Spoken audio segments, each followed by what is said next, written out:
So the seeking, again, when it started, it was more of seeking religion. As I mentioned, I was incarcerated at that time and I didn't know where to turn. So the seeking in religion was more of seeking outside of myself.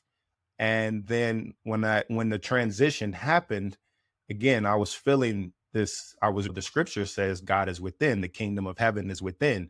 And so my seeking started to go more inward instead of the church Okay. or other aspects, whatever those things may be. I had those foundations and that's what started it. But again, if I felt that I was going to reach the levels that I wanted to reach, like again, as I'm mentioning, Jesus saying that we can do his works or greater, I know that wasn't being talked about in the church that I was, at least the one that I was going to. And so I started to seek, I was hearing like this inner substance inside that I knew I felt that Jesus was leading me. And again, I told him I would follow wherever you leading me. I didn't know I was going to be led to these ancient traditions or the Indian traditions of yoga and meditation.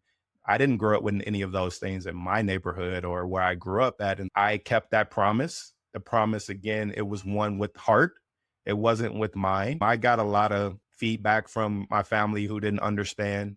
I remember telling my uncle at the time, like, I started a yoga class, and he was like, that's the devil's work. And it was like, at that point, I knew what I was hearing.